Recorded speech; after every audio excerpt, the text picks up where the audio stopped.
Bonsoir à tous, j'ai le plaisir de vous accueillir ce soir pour cette soirée exceptionnelle des Amis du CRIF. Je vois d'ailleurs que c'est l'affluence des grands soirs, manifestement.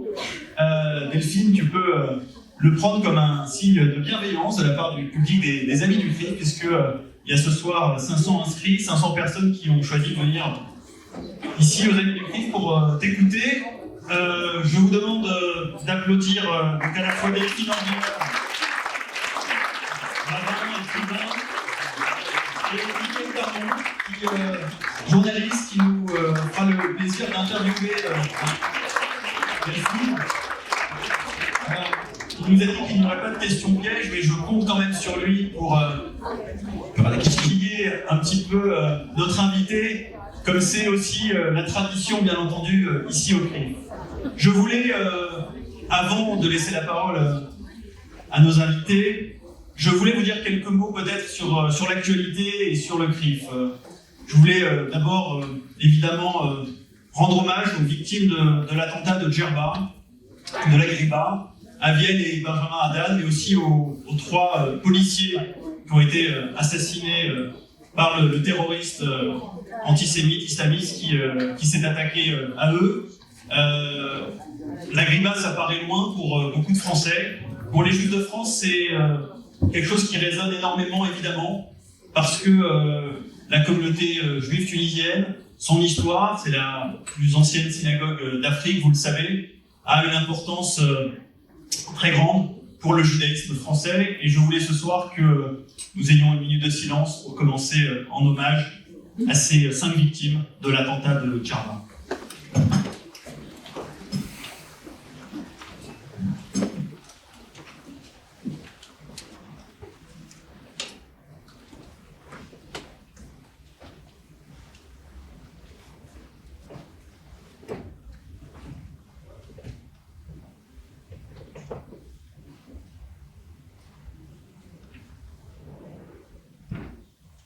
Merci à vous.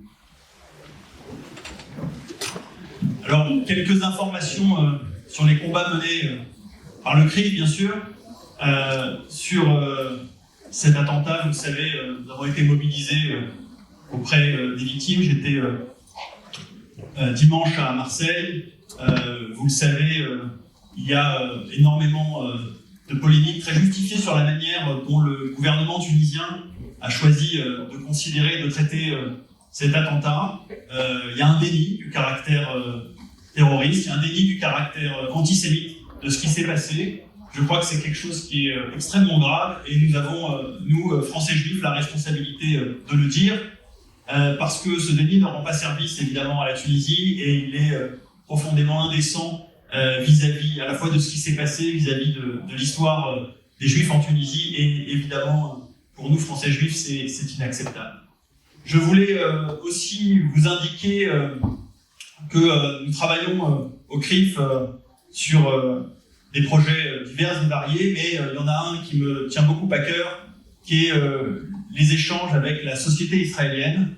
Je rentre d'Israël, nous avons accompagné une délégation de think tanks français, d'une 20aine de personnes, à la rencontre de la société israélienne, au cours duquel nous avons pu creuser la question, notamment de la crise démocratique en Israël. J'imagine que nous y reviendrons, puisque Delphine, tu reviens aussi d'Israël et que tu pourras partager tes impressions. Nous avons pu rencontrer toutes les composantes de la société israélienne et travailler sur la manière de rendre vivant ce dialogue entre les sociétés françaises et israéliennes. C'est une mission importante à l'heure où, vous le savez, la crise à la fois démocratique, mais aussi les missiles et la crise militaire avec le djihad islamique a amené parfois des regards sévères sur la société israélienne. Donc je serais ravi d'entendre Delphine sur ce sujet-là aussi. Sans plus attendre, je laisse la parole à Mickaël Darmon et remercie encore une fois Mickaël et Delphine de leur présence ce soir.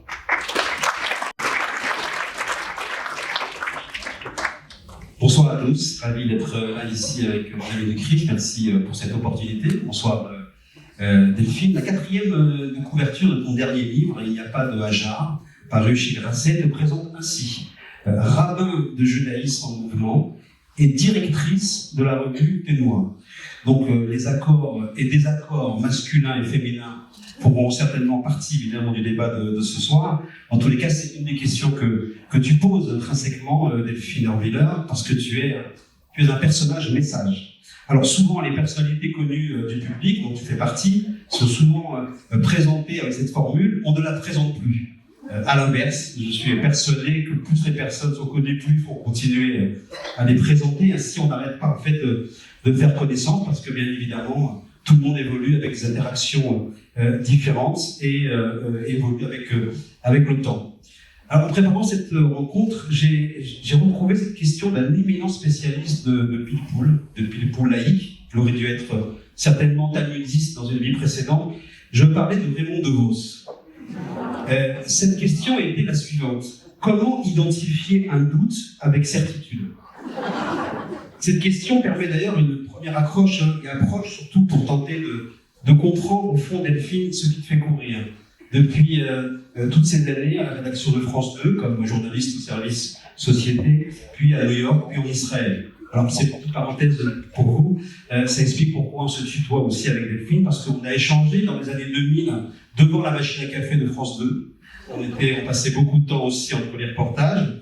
Et donc, du journalisme au rabbinat, on travaille aussi sur la parole, les mots, mais en fait, en réalité, on change de logiciel, parce que le poète Christian Robin faisait une référence justement en parlant de l'ordre du monde. Il disait « Dans la vie, on cherche, puis on trouve. Mais avec Dieu, d'abord on trouve, puis ensuite on cherche. » Et un jour, voilà, que tu m'as dit que tu partais à New York pour aller étudier. Savais-tu déjà que tu t'orienterais vers le rabbinat? Tu me diras, parce qu'on parlera aussi de vocation ce soir. Une autre citation aussi est venue à moi au détour d'un livre de Marc-Alain Waknin, Lire aux éclats. C'est une pensée du maître chassidique Rabbi Nachman de Bratslav. Elle dit ceci: il faut toujours recommencer à nouveau. Alors là aussi, on pourrait passer des heures à analyser, à réfléchir sur une supposée redondance. Recommencer à nouveau. Est-ce que c'est pas, au fond, un de tes moteurs? Est-ce que tu n'es pas toujours en train de recommencer à nouveau? Est-ce que c'est pas la définition de l'être juif? On sait bien qu'attendre le Messie, c'est un peu un métier d'avenir, on le sait. Mais toi, tu as décidé de nous aider à attendre, en tout cas d'aider à attendre ceux qui l'attendent. Et ça, effectivement, on va aussi en parler, parce que avec toi ce soir, on va parler de vocation, on va parler de trahison, on va parler d'interprétation. Tu suscites quotidiennement des réactions qui tournent en toi et tournent autour en fait des thèmes et qui rassemblent un peu ces thèmes. Ça peut aussi résumer peut-être ce que tu as ressenti lors de ton récent séjour en Israël. Tu y étais la semaine dernière. Et pour introduire effectivement cette première question, je vais juste évoquer un peu ton livre sur Hajar. C'est un monologue contre l'identité. Tu parles au fait aussi avec les morts. C'est parce que tu leur écris. Tu as écrit aussi à Amos Oz, tu as écrit aussi à Romain Gary. Et tu dis que la page 11 de ce livre, mon égotisme a ses limites, au-delà desquelles aucun ticket n'est valable. Je lis depuis des années l'œuvre Gary Hajar. Je cesse d'y chercher une clé à ma vie, un passe-partout qu'un jour un homme aux multiples identités a déposé. Alors, au fond, c'est la question de la vocation. Tu as commencé avec des études de médecine, mais tu as arrêté, tu es devenu journaliste. En fait, pourquoi? On voudrait comprendre pourquoi tu te préparais à soigner les corps et tu as choisi d'aller soigner et accompagner les esprits. Pourquoi pas? Merci, au revoir. C'est une réponse de Rabin. La question, sans doute. Merci d'abord merci à vous pour cette invitation. Merci pour votre présence nombreuse. J'ai un peu l'impression de faire ma bat mitzvah à nouveau ce soir. J'ai pas préparé de dracha. En fait, j'ai noté plein de petits mots pendant que tu parlais. Mais tu as prononcé plein de mots. Alors, il y avait trop de trucs sur lesquels je voulais réagir. Alors, je vais commencer par la question de la vocation. C'est le mot que tu as utilisé, je crois. Moi, c'est un mot que je n'utilise pas tellement, ou du cheminement. C'est vrai que j'ai pris plein de virages dans ma vie, des changements de vie géographique et des choix de vie professionnels. Souvent, c'est devenu presque une blague dans ma famille, où parmi mes proches, les gens me disent « alors, tu vas faire quoi après ?» Et en fait, j'aime bien cette question parce que c'est vrai, j'écris beaucoup là-dessus, mais j'aime l'idée que on n'a jamais dit son dernier mot et qu'on peut encore rebondir de bien des manières. J'ai commencé des études de médecine en Israël, à Hadassah, sans doute parce que je cherchais à poursuivre quelque chose d'une histoire familiale, de bien des manières. C'est amusant parce qu'aujourd'hui, j'ai vu que Academ a publié une interview de mon père. C'est assez étrange. D'ailleurs, mon père a publié un livre, d'ailleurs, que je vous recommande tous. C'est le moment où je fais de la pub pour les écrits familiaux. Mon père a publié un livre sur les secrets de famille et quand il a été interviewé sur ce livre, on lui a posé bien sûr la question de la transmission familiale et j'ai découvert aujourd'hui que on lui a demandé comment, d'après vous, votre fille est devenue rabbin, et il a dit qu'il pensait que c'était lié au fait que son propre père, mon grand-père, avait fait des études rabbiniques et avait finalement choisi de devenir prof de latin-grec dans un lycée de la République. Donc il avait fait le choix d'une certaine manière de Athènes et pas de Jérusalem. Et que peut-être je continuais ce chemin. Et c'est pas complètement faux, j'ai la conviction, mais c'est peut-être une question que chacun d'entre vous peut se poser, que bien souvent, dans la vie, on n'amorce pas un chemin, on le continue. On est héritier de quelque chose, de parcours qui se sont interrompus et qu'on va mener un peu plus loin. Parfois, des parcours, c'est les parcours de nos parents, de nos grands-parents. Parfois, c'est les parcours des gens qu'on a lus. Et j'ai l'impression que de bien des manières, mes virages sont liés à des tentatives de poursuivre quelque chose. En fait, sont purement et simplement des héritages. Donc, j'ai fait des études de médecine parce que je me sentais héritière de ce monde-là et peut-être je croyais qu'on attendait ça de moi, d'une certaine manière. Ensuite, je suis devenue journaliste. Je me suis rendu compte que de bien des manières, la médecine et le journalisme et le rabbinat sont des disciplines qui dialoguent. Je ne sais pas si ça t'étonne, toi, comme journaliste, que tu aurais pu être rabbin peut-être plus facilement. À l'époque de la bar mitzvah, mon rabbin a dit il peut être rabbin et j'ai raté, donc je suis devenu journaliste. Ah ben voilà, mais c'est peut-être une chance. J'ai un rabbin raté.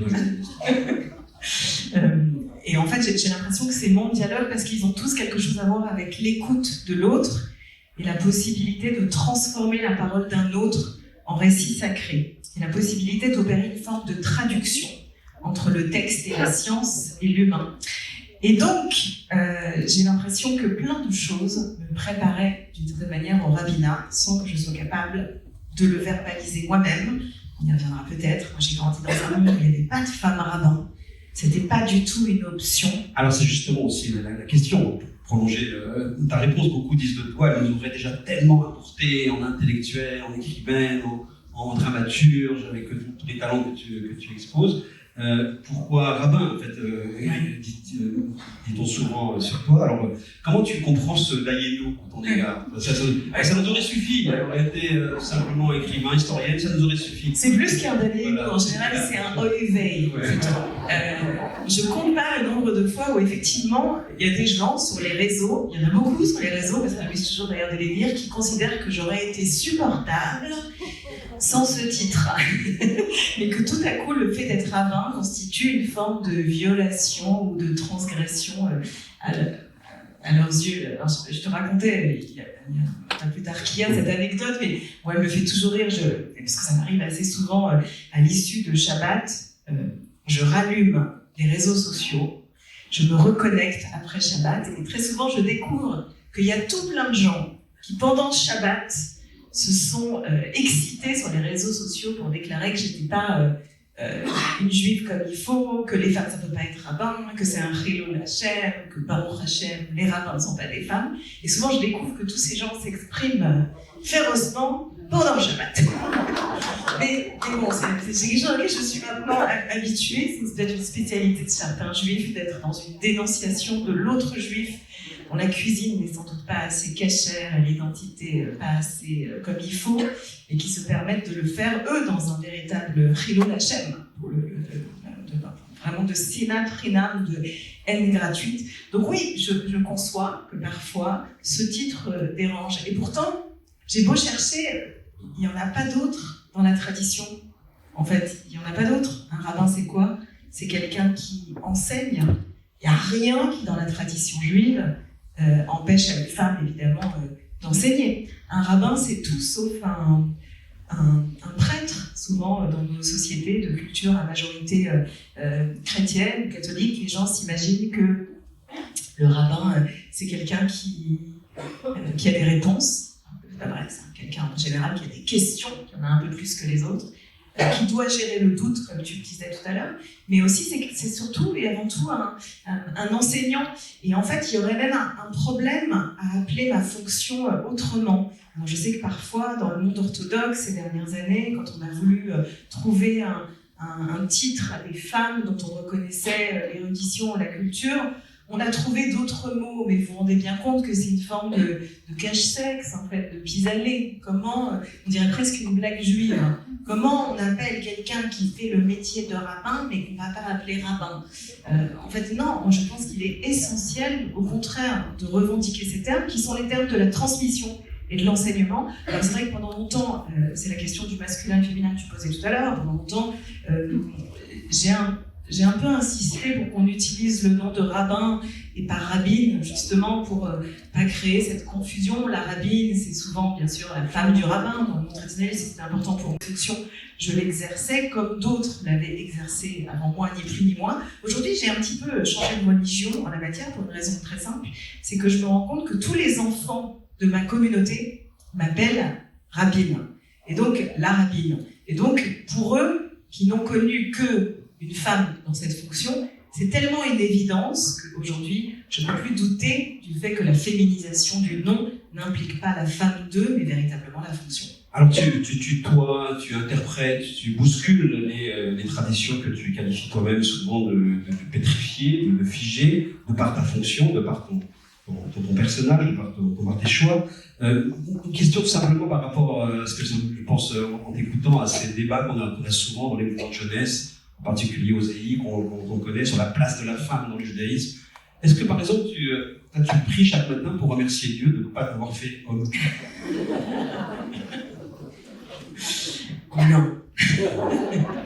Non, c'est intéressant parce que souvent, la façon dont et c'est vrai dans toutes les religions, hein, c'est pas propre au judaïsme, entendons-nous bien, la façon dont dans le monde conservateur de nos pensées religieuses, on encense le féminin, c'est toujours pour un peu mieux enfermer les femmes. C'est-à-dire que vous êtes forcément familier avec ce qu'on appelle ces arguments apologétiques qui consistent à dire les femmes n'ont pas besoin d'être rabbins, mais au-delà de ça, elles n'ont pas besoin d'étudier, elles n'ont pas besoin de faire toutes ces mitzvot, parce que, naturellement, essentiellement, elles sont en présence d'un potentiel de spiritualité, d'une force morale, intellectuelle, nous, les hommes de disposition. Voilà, ça c'est un élément apologétique. Et en fait, une espèce de prélude élégant, dirons-nous, un enfermement des femmes, évidemment, dans des fonctions toutes maternelles et maternantes et d'épousailles et d'intériorité et de domesticité. Et entendons bien, je n'ai rien contre ces fonctions, mais simplement réduire la femme à l'exercice de ces fonctions-là est pour le moins problématique. Donc il faut se méfier, effectivement, à mon sens, de tout ce qui constitue, tout ce qu'on greffe, parfois avec... Voilà, beaucoup de talent et d'élégance sur ce féminin éternel. À chaque fois qu'en fait on parle d'un féminin éternel, à mon avis, il faut se méfier du sujet de la conversation. Mais ça peut aller dans tous les sens. Et vous voyez, par moments, les gens me disent « Ah, en tant que femme rabbin, comment est-ce que vous exercez votre métier ? Est-ce que vous l'exercez différemment d'un homme ?» Cette question, elle est extrêmement problématique parce qu'elle présuppose que parce que je suis une femme, j'exerce ce métier avec beaucoup plus de douceur, d'empathie, dans une capacité d'écoute particulière. Et vous voyez bien qu'on greffe là tous les clichés de genre les plus absurdes qui soient. Moi, je ne dénoncerai personne, mais je connais des femmes rabbins pas particulièrement douces et des hommes rabbins pas du tout belliqueux. Vous voyez ? Donc en fait, il faut faire très attention quand on s'imagine que votre sexe va déterminer des attributs particuliers dans lesquels, à nouveau, vous serez enfermé. Voilà. Donc moi, je n'ai pas de doute, entendons-nous bien, que l'arrivée des femmes dans le rabbinat change quelque chose au rabbinat. Mais ce n'est pas les femmes, nécessairement, qui parlent le féminin quand elles participent au débat. Parfois, la simple présence des femmes dans la discussion et dans le leadership permet aux hommes de penser différemment. Et c'est là qu'est la clé, à mon sens, et je le constate quotidiennement. Quand les femmes participent à l'étude, à l'interprétation, à l'activité sacrée de l'exégèse, dont elles ont été tenues éloignées pendant très longtemps, eh bien, l'étude change. Tout à coup, la relation au texte, la capacité à le faire parler, le renouveau, le ridouche de l'interprétation est là, pas parce que les femmes le portent, mais parce qu'en leur absence, il est impossible. Alors justement, tu amènes et tu introduis la question qui allait suivre. Tu dis les femmes ont été écartées de l'exégèse. Que s'est-il passé sur le plan historique? Est-ce qu'il y a eu un putsch au moment du Sanhédrin, un putsch conservateur pour dire on va avoir une grille de lecture, on va avoir une logique patriarcale, on va écarter les femmes, on va faire une religion uniquement organisée autour des hommes? Que s'est-il passé pour qu'au fond, quelque part, des années, des siècles plus tard, on puisse considérer, notamment dans la communauté française souvent, le judaïsme libéral comme étant un judaïsme édulcoré, peut-être même parfois un sous-judaïsme? Est-ce que tu peux nous expliquer comment est née, au fond, cette divergence d'interprétation? En fait, il s'est passé ce qui s'est passé dans l'histoire même hors de la pensée religieuse. C'est-à-dire que la puissance du patriarcat, de façon générale, s'est imposée dans tous les systèmes de pensée. Et c'est intéressant de jamais voir ça comme une évolution linéaire. En fait, il y a eu, dans l'histoire, on le sait, et c'est vrai encore une fois, dans toutes les pensées religieuses, il y a eu des moments où les femmes pouvaient trouver davantage leur place, et des moments où tout à coup, elles étaient vraiment persona non grata dans le système, elles devenaient d'une certaine manière des hérétiques, ou des sorcières, ou des femmes dont le savoir menace. Et c'est toujours intéressant. Bien sûr, il y a eu des moments. Par exemple, il suffit de lire le Talmud pour le percevoir. Dans le Talmud, il y a des femmes érudites.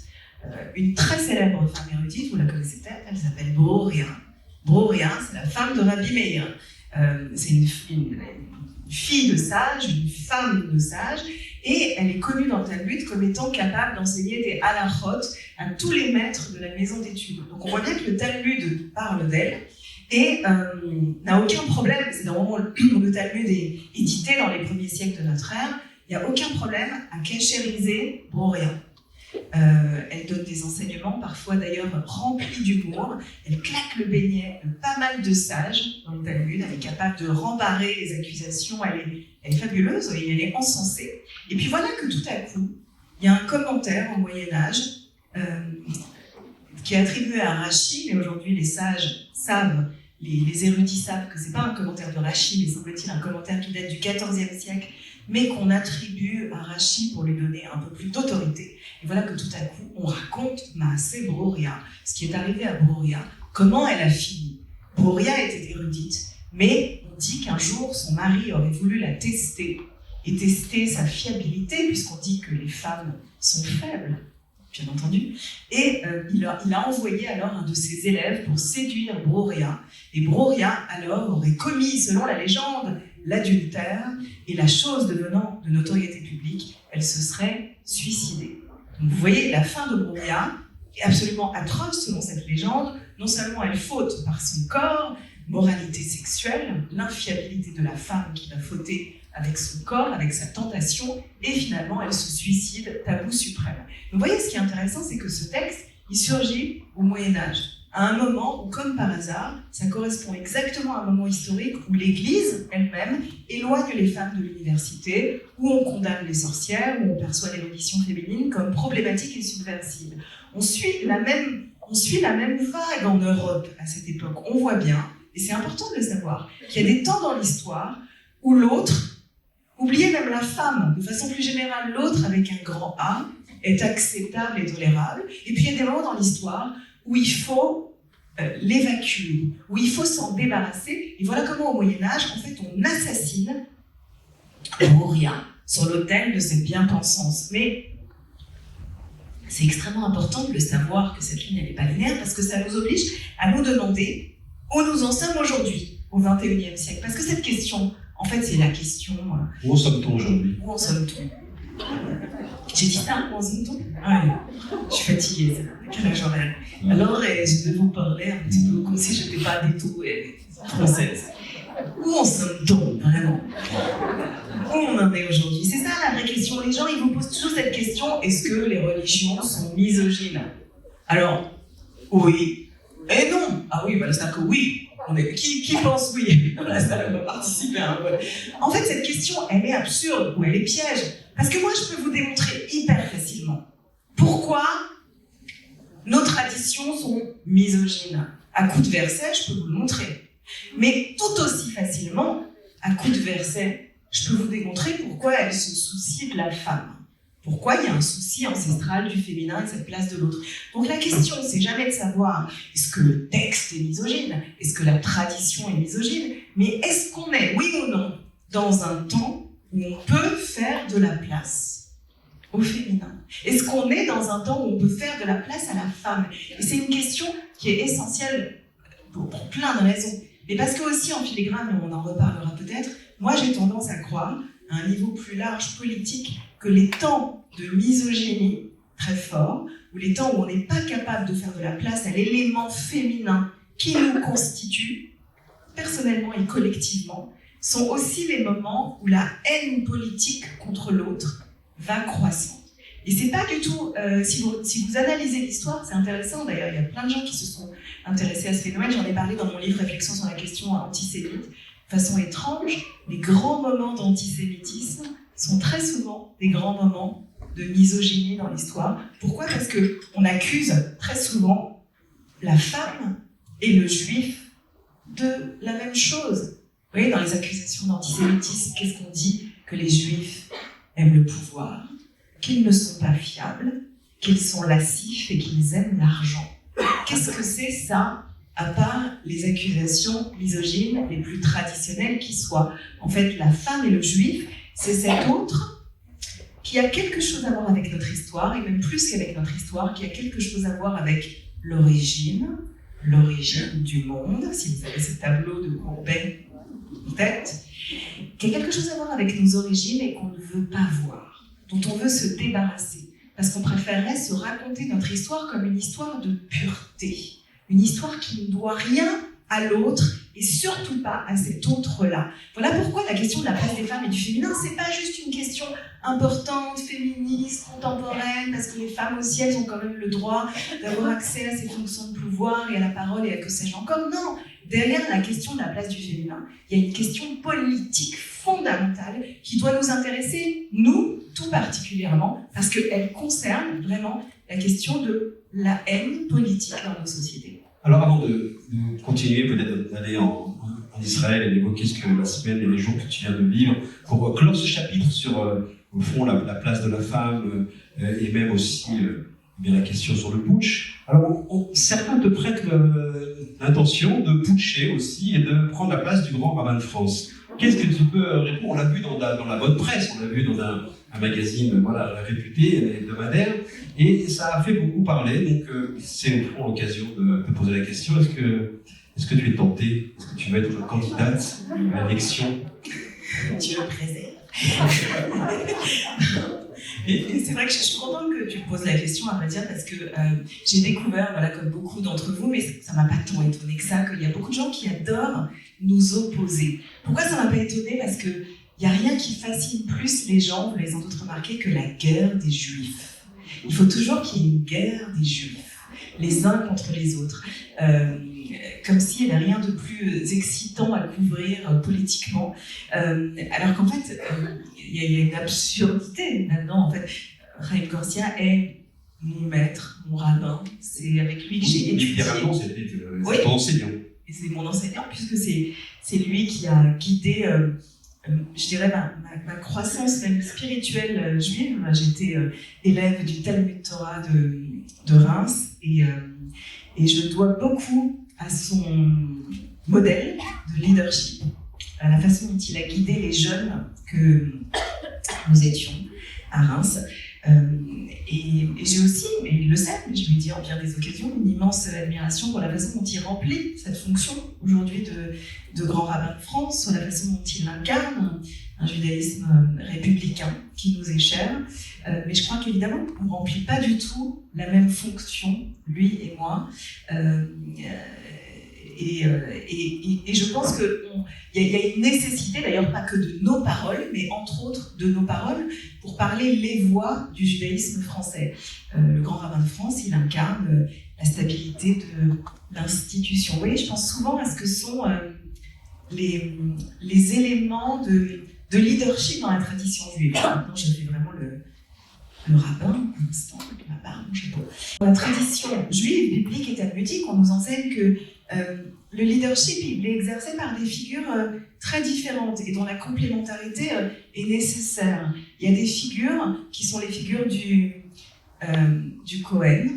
La figure du Cohen, vous la connaissez, la figure de la prêtrise, la figure sacerdotale, c'est la figure de l'institution dans ce qu'elle a de conservatrice. En fait, le Cohen, qu'est-ce qu'il fait? Il répète les gestes. Il est là pour chaque jour ou à chaque saison répéter les mêmes gestes et s'assurer que quelque chose se poursuit, se conserve.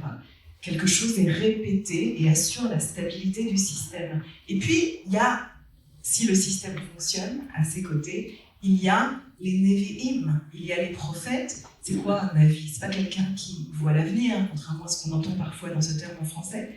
C'est quelqu'un qui, si vous écrivez le mot Navi en hébreu, Nun Bet Aleph, c'est le contraire du mot Even. Aleph Bet Nun. Even, c'est ce qui est pétrifié. Navi, c'est ce qui casse la pierre. C'est ce qui vient interroger le système, et c'est ce que font les prophètes dans nos textes, de dire à ceux qui gouvernent, aux institutions, attention, il existe en cet instant une problématique morale, quelque chose qui doit être questionné, la nécessité d'un grain de sable dans la machine. Et en fait, le système se maintient parce qu'il y a en nous des voix sacerdotales et des voix prophétiques qui s'équilibrent, c'est-à-dire des gens qui, de l'institution, doivent consolider ce qui perdure, et des voix qui, à l'intérieur du système, sont aussi là pour dire « attention, attention, il existe un problème de morale, de moralité et d'éthique que la simple loi finalement finit par violer. » Et je pense que le judaïsme français, comme le judaïsme tout court à travers l'histoire, a besoin de voix qui conservent et de voix qui interrogent, de voix qui... et en fait, c'est pas, entendons-nous bien, c'est sûrement pas l'orthodoxie face au mouvement progressiste. C'est à l'intérieur de chacune de nos sensibilités, la nécessité constante de faire résonner plusieurs voix, de garantir ce qu'on appellerait en hébreu un siar, une conversation. Vous savez que le mot mashiach, la rédemption, le messianisme, ça vient en hébreu de cette racine, selon nos sages, du siar, la capacité à faire dialoguer en nous ce qui dure et ce qui change, ce qui n'a jamais changé et ce qui doit changer pour qu'on reste en vie. Justement, on va aller sans plus attendre au pays des prophètes et là où ça discute fort, justement en Israël. Des reportages dans la presse israélienne ont fait état d'Israéliens qui manifestent contre les projets actuels du gouvernement, qui disent, au fond, le succès du sionisme, c'est que maintenant on peut partir n'importe où, en Australie, avoir des colonies, former des colonies d'Israéliens et vivre à l'israélienne, loin de ce judaïsme qui nous empêche. On les a vus, on les a entendus, et c'est une manière pour eux d'exprimer ce qui se passe en ce moment. Est-ce que tu crois à cette séparation qu'ils prônent, eux, entre judaïsme et israélisme? Je crois que ce narratif-là est la chose la plus dangereuse qui nous arrive. Mais à la fois, je connais exactement les racines de ce narratif, de ce récit qui a voulu, depuis, je dirais, une trentaine d'années, peut-être un peu plus, placer d'un côté la judéité et de l'autre l'israélianité. Israéli ou yéhoudi, pour ceux qui ont vécu en Israël ces dernières années, ils savent à quel point ce narratif a pris une puissance démesurée. Et aujourd'hui, il nous explose au visage, ce qui démontre à quel point il est erroné. Moi, quand je pense à la période où je vivais en Israël, je me souviens précisément dans les années 90 de ce moment de virage idéologique dont on paye le prix très fort aujourd'hui. Vous vous souvenez peut-être 1995, évidemment vous vous en souvenez, Rabin est assassiné au mois de novembre. Quelques mois plus tard, on est en 96, Netanyahou arrive au pouvoir, et la nuit, moi je me souviens parfaitement de cette nuit-là, parce qu'on est allé se coucher en croyant que Pérez avait gagné, et je me souviens de mon réveil qui sonne le matin à Jérusalem, et j'entends, j'allume la radio, et j'entends « Et c'est la liesse au parti du Likoud !» Et je comprends que pendant la nuit, tout s'est renversé. Et à ce moment-là, Shimon Peres est déclaré donc vaincu, et il dit, cette phrase terrible, il dit « Les Israéliens ont perdu et les Juifs ont gagné ». Elle est terrible cette phrase. Elle raconte une bascule narrative israélienne qui va être confortée un peu plus tard par une autre scène qui, moi, m'a traumatisée. Je pense que vous vous en souvenez pas, moi j'habitais en Israël à cette époque, elle avait été extrêmement couverte par les médias israéliens. Bibi Netanyahou, qui a besoin de consolider sa coalition, est allé rendre visite à un célèbre rabbin kabbaliste à l'époque qui s'appelait le Rav Kadouri. C'était un vieux monsieur reconnu, kabbaliste, un peu faiseur de miracles.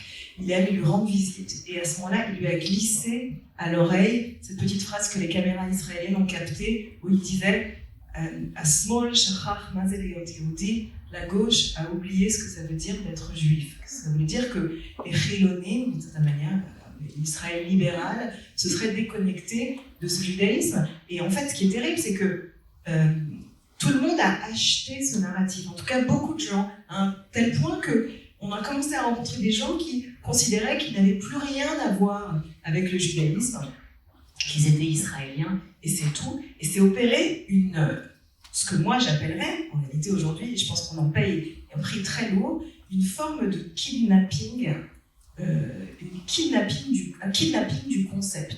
Tout à coup, c'est comme si le judaïsme israélien ne pouvait raisonner qu'avec un certain choix politique, plutôt de droite, d'implantation, et que quiconque n'adhérerait pas à ce narratif-là serait exclu de la famille. Qu'est-ce qui se joue alors aujourd'hui justement? C'est une volonté de récupérer un autre judaïsme ou de retrouver aujourd'hui, ce que moi j'ai constaté, c'est que, et ça a été bouleversant, je veux dire, pour moi, cette visite en Israël, c'est qu'aujourd'hui j'ai constaté qu'il y a pour la première fois depuis des années une volonté chez beaucoup de gens de retrouver un narratif juif. Un narratif juif qui ne serait pas celui qui a résonné depuis 30 ans en Israël, mais démontrer qu'il en existe aussi un autre. Ce que j'ai essayé de dire cette semaine aux Israéliens, j'ai eu la chance de m'exprimer devant des gens très différents à l'université, de rencontrer le président, de parler à des gens très très différents, de droite et de gauche. J'ai eu la chance de parler de ça à bien des occasions cette semaine. J'ai le sentiment, à titre personnel, que depuis 30 ans, à chaque fois que je vais en Israël ou j'y reviens, quelque chose de la conversation avec la diaspora est interrompu ou impossible. J'ai beau parler hébreu, je parle hébreu, je plaisantais tout à l'heure avec cet accent, mais vraiment, quand je parle en hébreu, je peux toujours faire croire que je suis israélienne. Alors, j'ai la chance de pouvoir m'exprimer en hébreu. Sans doute, c'est la langue que je parle le mieux. J'ai eu beau vivre aux États-Unis très longtemps. C'est sans doute la langue dans laquelle j'ai le plus d'aisance à m'exprimer.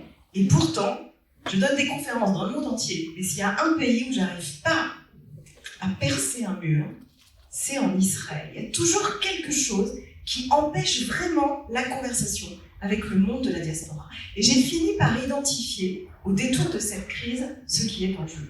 Je me rends compte que depuis des années, quand j'enseigne la pensée juive, et c'est finalement le sens de tous mes livres, quand j'essaie de définir à quoi tient le judaïsme, à mon sens, l'identité juive, s'il existe quelque chose comme ça, c'est toujours à la conscience d'une brisure.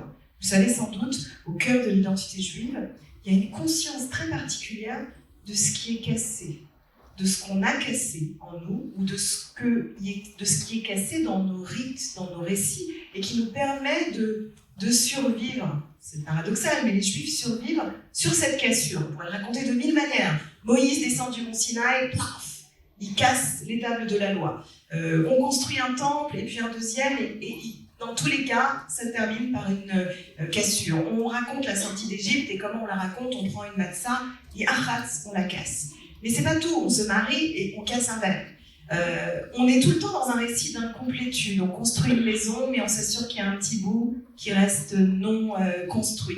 On fait une challah, on enlève un petit morceau de pâte.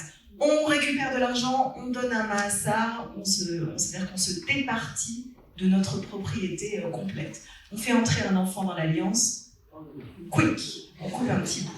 En fait, on est tout le temps, dans la tradition juive, en train de dire il n'y a pas de complétude.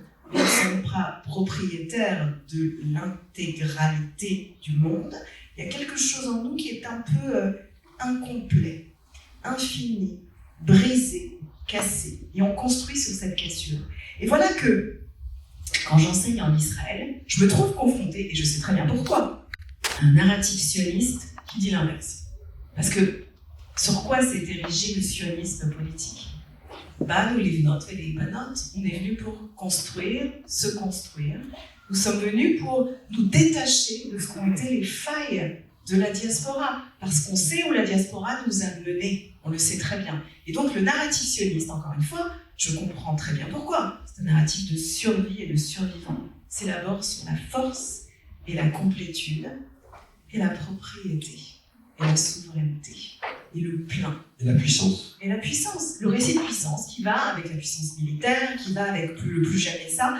Encore une fois, je ne suis pas en train de juger d'où vient ce narratif. C'est un narratif légitime et partiellement post-traumatique. Mais en tout cas, on sait d'où il vient. Mais tout ça crée une sorte de dialogue impossible. Il y a quelque chose qui en toujours but, parce que, dans le fond, on s'érige sur des narratifs antithétiques, antinomiques, et c'est très compliqué. Et voilà comment, tout à coup, et pour moi, c'est une opportunité extraordinaire, ce qui est en train de se passer aujourd'hui, avec toute l'inquiétude qui est la mienne, et une forme de pessimisme aussi.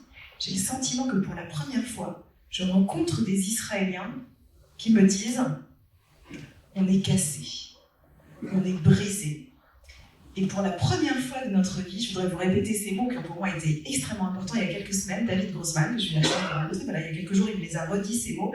Il m'a dit, comme il a dit sur une place de Tel Aviv il y a quelques semaines, c'est la première fois de ma vie que je suis en exil sur ma terre. Guerre, golé en hébreu, pour ceux qui connaissent l'hébreu. Il y a quelque chose de l'exil, de l'étrangeté que beaucoup d'Israéliens ressentent aujourd'hui dans leur propre pays. Et bien sûr, pour une oreille israélienne, cette déclaration de Grossman, c'est une catastrophe, c'est une tragédie.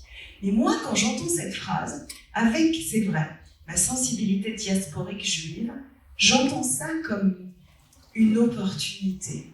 Il y a quelque chose qui vient de se reconnecter parce qu'on a une conscience partagée tout à coup que cette cassure politique pourrait, comme l'a enseigné l'histoire juive, nous permettre de construire autre chose, permet une survie. Alors ça peut paraître extrêmement angoissant, et moi j'ai envie de voir ce qu'est la possibilité de ce mashber, de cette crise politique. Vous savez, mashber en hébreu, ça vient d'un mot dans la Bible, mashber, la crise, ça vient d'un mot dans la Bible, mashber, c'est la table d'accouchement. C'est une image obstétrique. La crise, c'est une table d'accouchement. C'est là où peut surgir du neuf. Mais si vous avez déjà fréquenté une salle d'accouchement, vous savez, c'est un endroit terrifiant. C'est un endroit où la vie et la mort se tiennent la main. Ça fait très peur. Il y a une possibilité de renouveau. Et moi, j'ai la conviction que cette conscience de la cassure juive ancestrale est une opportunité pour nous. Je voudrais ajouter un mot là-dessus. C'est une opportunité pour le judaïsme, pour les Israéliens, mais qui peuvent se reconnecter en tant qu'Israéliens à l'élément profondément juif de leur histoire. C'est quoi être juif, si on devait dire en un mot? Voilà, ne répétez à personne, parce que personne ne dit jamais en un mot c'est quoi être juif, bien entendu. Mais au cœur du judaïsme, il y a cette notion, vous savez, qui revient, c'est la notion qui revient la plus dans la Torah. Vous pouvez vérifier, l'occurrence permanente dans la Torah d'un mot, c'est le mot guerre, étranger. Souviens-toi que tu as été étranger en Égypte. Tu connais le cœur de l'étranger, prends soin de l'étranger. Abraham arrive sur la terre promise et comment est-ce qu'il se définit? Ger, Toshav, Anochi, je ne suis qu'un résident étranger. Et Dieu le rappelle dans le livre de Lévitique, ici c'est chez moi et vous êtes des résidents étrangers. L'étrangeté est au cœur de notre identité, même quand on est à la maison. Et le contraire de l'étrangeté, dans le judaïsme, ça porte un nom, c'est très simple. C'est être Baal, propriétaire. quand vous êtes propriétaire, vous êtes en train, selon la tradition juive, de flirter avec l'idolâtrie. Quel Dieu révèrent les Cananéens sur la terre promise dans la Torah? Baal, le dieu Baal. Méfiez-vous du culte donné à Baal. Méfiez-vous du culte de la propriété, ne cesse de répéter la Bible. Et aujourd'hui, le paradoxe, et je m'excuse pour cette parole maintenant très politique, c'est que les gens qui en Israël s'affirment comme étant les plus juifs, les meilleurs juifs, sont ceux qui rendent un culte extrêmement puissant à la propriété. Et je pense qu'il est temps aujourd'hui, et c'est un vrai projet politico-religieux pour Israël, qu'il y ait une identité juive israélienne qui soit une identité de Ben Haaretz, c'est-à-dire d'enfant de cette terre, mais pas Baal Haaretz, mais qui interroge la propriété qui risque de nous mener à l'idolâtrie. On assiste aussi,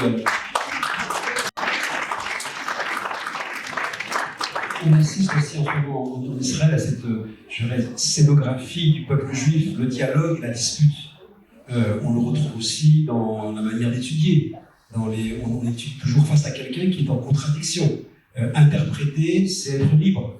Refuser le texte tel qu'il est de manière littérale dans le judaïsme, c'est la marque de la liberté. Ce qui fait que c'est la raison pour laquelle le judaïsme et la dictature peut-être sont encore assez éloignés l'un de l'autre. Il y a cette marloquette qui existe en permanence. Est-ce qu'elle est au fond vivace en Israël de cette manière-là, ou est-ce que là aussi tu considères qu'elle est mise en danger? Elle est, pour moi, évidemment mise en danger dans bien des discussions. On aime effectivement souvent dans la tradition juive se gargariser ou encenser notre capacité à la marloquette et au débat et au respect de la voix de l'autre. Mais on sait bien dans les faits que c'est pas si vrai que ça. Moi, je peux vous raconter le nombre de fois, encore une fois, j'y faisais allusion il y a un instant, où mon interlocuteur considère précisément qu'il n'y a pas de marloquette avec moi parce qu'il est légitime et que je ne le suis pas, qu'il serait le vrai juif et que pour une raison que j'ignore, mais je ne le serais pas. En fait, vous voyez, c'est intéressant parce que là, ça m'oblige à faire un petit détour un instant par ce sujet complexe qui est le dialogue intra-religieux. Vous savez, le dialogue interreligieux qu'on aspire tous à mener est difficile à mener. Mais c'est peanuts, le dialogue interreligieux, comparé au dialogue intra-religieux. Discuter avec un autre, un chrétien, un musulman, c'est parfois compliqué, on ne se comprend pas exactement, on fait semblant de se comprendre, mais en fait, c'est quand même beaucoup plus simple, de la même manière que c'est beaucoup plus simple de parler avec votre voisin de l'immeuble d'à côté, avec le type qui est sur votre palier, et c'est plus simple de parler avec le type qui est sur votre palier qu'avec votre mari ou votre femme. En fait, il y a quelque chose à l'intérieur de la maison qui rend extrêmement difficile ce dialogue. Et on voit bien comment aujourd'hui, bien souvent, le dialogue interreligieux est chargé d'une violence extrême qui est une négation de la marloquette juive, évidemment. Moi, j'ai une certaine expérience de ce dialogue, c'est vrai, j'ai pu le mener en bien des circonstances. Et d'ailleurs, c'est important pour moi de le dire, j'ai pu le mener beaucoup plus facilement en Israël et aux États-Unis qu'en France. Pourquoi peut-être? J'ai l'impression que c'est paradoxal, je n'ai pas de réponse à ça, mais j'ai eu la chance de dernières années, vivant aux États-Unis et étant souvent en Israël, d'être invitée à dialoguer avec des gens qui étaient d'accord sur rien avec moi, ni religieusement, ni politiquement. Vous voyez, par exemple, il y a 2 ans de cela, j'ai dialogué en Israël avec un rabbin très connu qui s'appelle Eliezer Melamed, qui est le leader de la colonie de Har Bracha. Lui est un Haredi, nationaliste. Et on a depuis des relations, je ne vais jamais en Israël sans parler au rabbin Melamed, de la même manière qu'aux États-Unis, j'ai des relations, oui, très souvent avec le monde orthodoxe, même ultra-orthodoxe. Ça surprend souvent, parce que je ne sais même pas que ça existe. Par exemple, moi, ma smicha rabbinique, c'est-à-dire mon ordination rabbinique, elle est signée par des rabbins orthodoxes.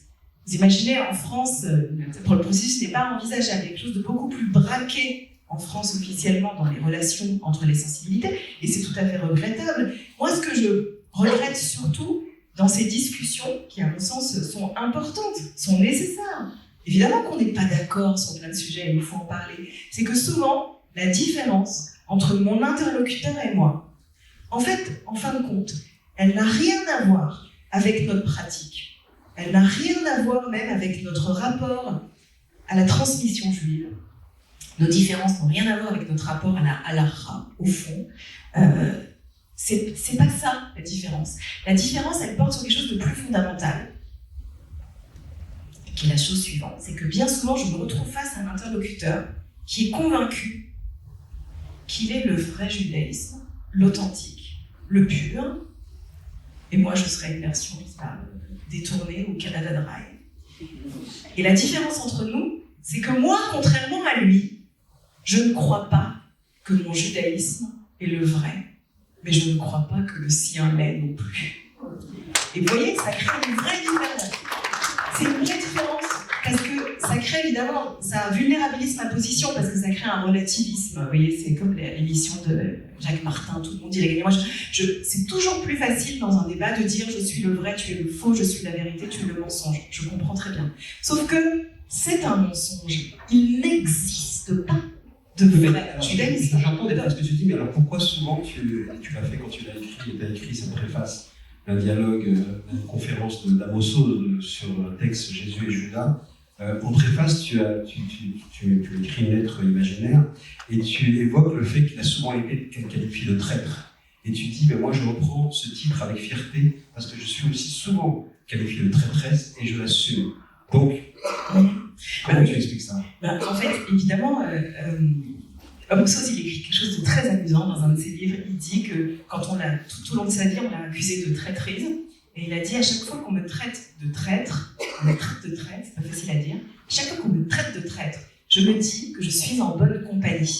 Et c'est vrai, quand vous réfléchissez dans l'histoire, qui on a accusé de traîtrise, pas toujours, mais souvent c'est des gens qui avaient fait un peu bouger les choses, qui avaient interrogé le système. Souvent, le Navi, le prophète, est celui qu'on accuse de traîtrise. Plus rarement, le prêtre, on attend de lui, qu'il soit fidèle à quelque chose qui ne bouge pas. Alors, le système est mort s'il ne bouge pas. Vous savez, c'est l'équilibre quand on parle dans la tradition juive de Chai et Kayam. Vous connaissez la différence entre Chai et Kayam?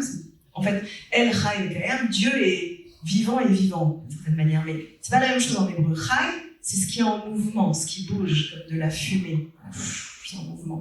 Et Kayam, c'est ce qui s'établit. Donc Chai et Kayam est l'équilibre nécessaire. Mais alors je ne me souviens pas quelle était ta question. J'allais dire un truc super important. Mais comme la trahison. Oui, la trahison. Voilà, le traître. Je suis. Évidemment qu'on a. C'est un compliment aussi pour moi de dire que je suis dans la trahison, que je suis une traîtresse. Mais parce que je pense qu'on a besoin toujours de gens, encore une fois, qui interrogent le système, ou plus exactement, qui refusent que le système soit monolithique. Est-ce que vous avez des choses, j'arrête pas de parler d'hébreu ce soir, parce que je reviens d'Israël, est-ce que vous avez déjà écrit en hébreu le mot boged?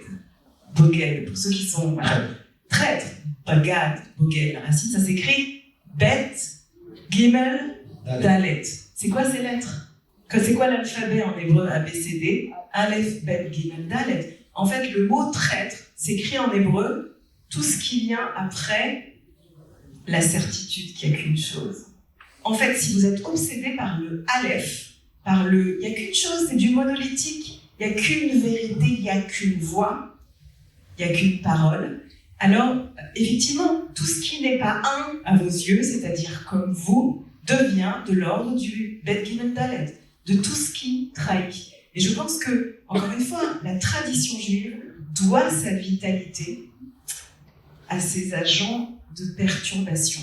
C'est-à-dire, entendons-nous bien, à ceux qui s'est conservé et à ceux qui a changé. C'est toujours la même chose. En fait, finalement, cette guerre absurde dans laquelle on oppose toujours les orthodoxes et les libéraux, c'est une guerre de narratifs mensongers. Grosso modo, le narratif de l'orthodoxie consiste à dire « on n'a jamais rien changé » et le narratif du judaïsme progressiste consiste à dire « on a toujours tout changé ». Et la vérité, c'est que tout est faux. En fait, nous vivons parce que quelque chose en nous s'est conservé et ne s'est pas conservé. Mais c'est vrai biologiquement, évidemment. C'est vrai de la première question que tu me posais tout à l'heure. Pourquoi je suis rabbin? Je suis rabbin parce que je fais comme on a fait avant moi, mais je le fais pas pareil. Question de Pour parler du monde juif, je voulais que tu nous parles de la société française et de la fonction que les juifs remplissent symboliquement dans la société française, de la manière que tu as d'analyser l'antisémitisme. Est-ce que l'antisémitisme est une fatalité? Est-ce que les juifs peuvent faire quelque chose contre l'antisémitisme? Tu as écrit sur le sujet. Qu'est-ce que tu nous dis de la situation actuelle?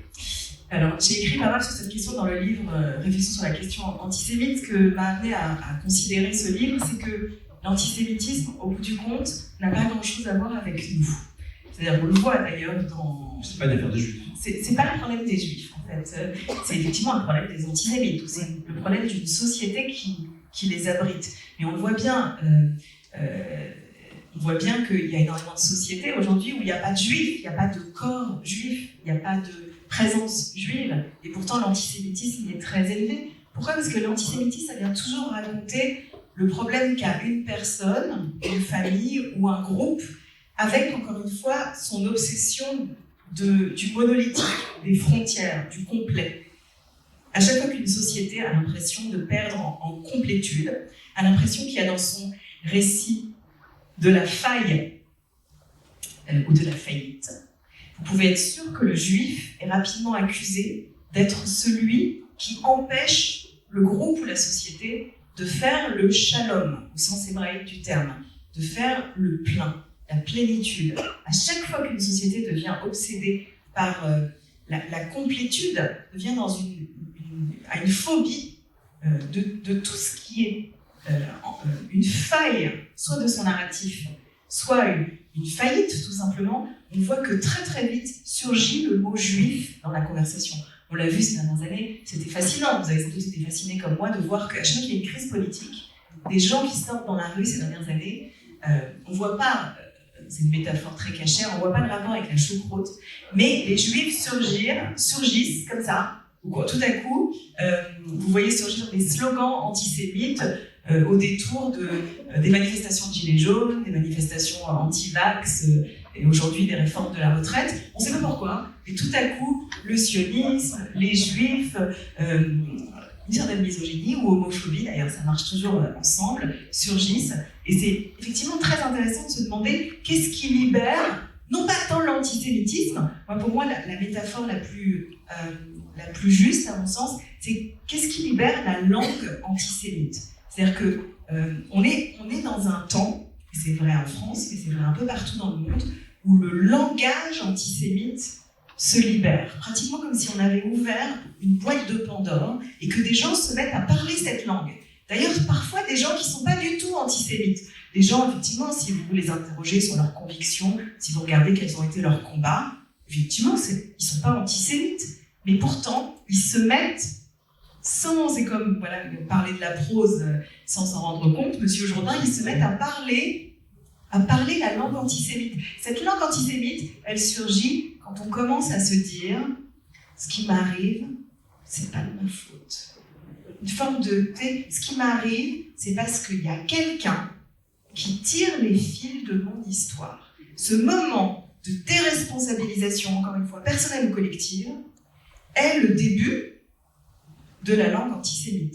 Elle se parle comme ça. Parce que si quelqu'un contrôle, alors immédiatement vous avez, et vous l'entendez partout, c'est le discours illibéral aussi, ce discours du deep state, qu'il y a une élite qui nous contrôle. Le marché invisible. On va tout dire, qu'il y a des puissances invisibles qui renvoient immédiatement, si vous avez déjà vu une caricature antisémite, vous ne pouvez pas louper ça, comment est-ce qu'on dessine les juifs, toujours, pas juste avec un grand nez, mais toujours avec des mains crochues, des très très très grandes mains, sur toutes les caricatures antisémites. Pourquoi ? Parce que, au sens littéral, ils sont l'agent qui manipule. Ils ont des grandes mains parce qu'ils nous manipulent. Et à chaque fois qu'il y a un récit collectif de manipulation aveugle, eh bien le langage antisémite est parlé. Delphine, tu as évoqué là, les crises qui à chaque fois surgissent et avec, comme tu l'as dit, leur poussée antisémite. Mais il y a une crise, il y a une révolte très forte depuis des mois qui agite quelque part dans le monde et qui ne n'évoque jamais les Juifs. C'est la révolte des jeunes femmes en Iran, soutenues par les jeunes hommes. Dès qu'elle a démarré, elles ont enlevé leur foulard, elles ont découvert leurs cheveux, leur chevelure. Et ça a déclenché la révolte. On a entendu des prises de position de ta part de ce point de vue-là. Et quand tu parles de tes références, Simone Veil et son amie Marceline Loridan-Ivans, tu dis Simone a choisi le chignon, la laideur, la rigueur, l'engagement. Marceline a préféré être ébouriffée, libre et à contre-courant. Alors je me suis demandé, je me posais la question, qu'est-ce que les boucles racontent? Ça me fait très plaisir qu'on puisse avoir un moment où on parle de cheveux. Je le savais. Oui. Les cheveux dans les traditions religieuses racontent forcément quelque chose, particulièrement les cheveux des femmes, puisque c'est un point commun entre tous les monothéismes, qu'on veuille le cacher. Pourquoi on a un problème avec les cheveux des femmes? C'est lié à tout ce que je vous disais juste avant. En fait, on considère que, pour le dire simplement, certains considèrent que le domaine de la femme, c'est le domaine de l'intériorité, le domaine du caché, le domaine de la maison. Ce qui est à l'intérieur doit rester à l'intérieur et ne doit pas pousser à l'extérieur. C'est la raison pour laquelle, vous savez, dans le Talmud, on dit que la voix de la femme est une nudité. C'est la raison pour laquelle certains rabbins sortent quand une femme chante, ou certaines personnes, pas juste des rabbins, parce qu'on considère qu'il y a de l'érotisme dans la voix d'une femme. Entendons-nous bien, il y a de l'érotisme dans la voix aussi d'un homme. La voix raconte l'intériorité, on le sait. Et donc, le cheveu, c'est littéralement ce qui, de l'intérieur du corps, pousse à l'extérieur et qu'il faudrait couvrir, parce que le couvrir, c'est effectivement le contrôler.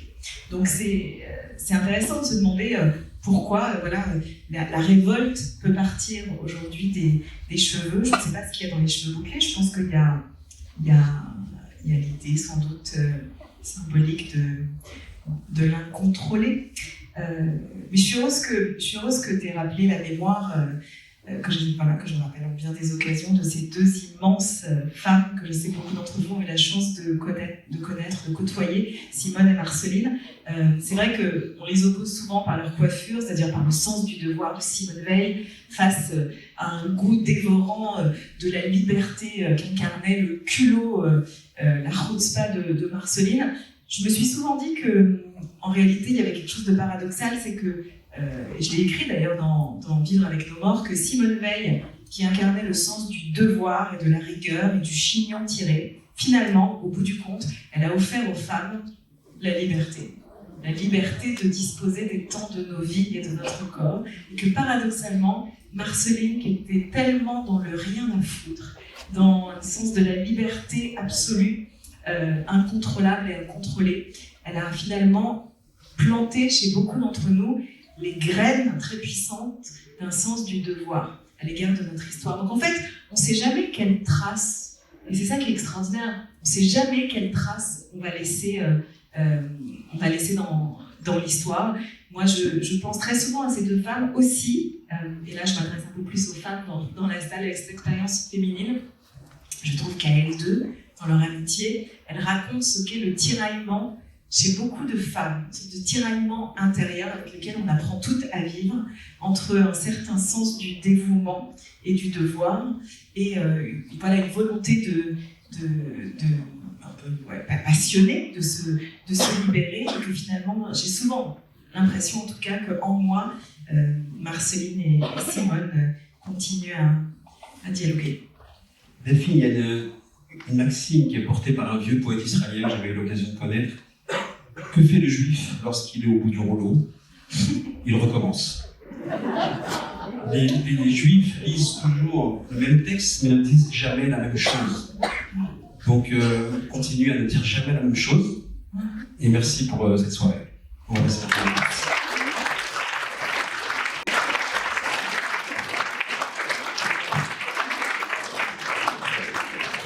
Merci Delphine pour cette magnifique conférence, cet échange avec Michael Darmon. Je crois que chacun a été subjugué à la fois par la profondeur de tes propos, les analyses, mais aussi la manière que tu as de te promener dans le texte, dans l'actualité, dans les défis, les recoins de l'identité juive. Il va y avoir maintenant une signature de livre pour ceux qui le souhaitent. Donc traditionnellement, nous avions des questions, mais compte tenu de cette signature, on va maintenant mettre un bureau sur cette table et puis Delphine pourra signer les livres pour ceux qui le souhaitent. Donc merci à vous tous. Merci à vous.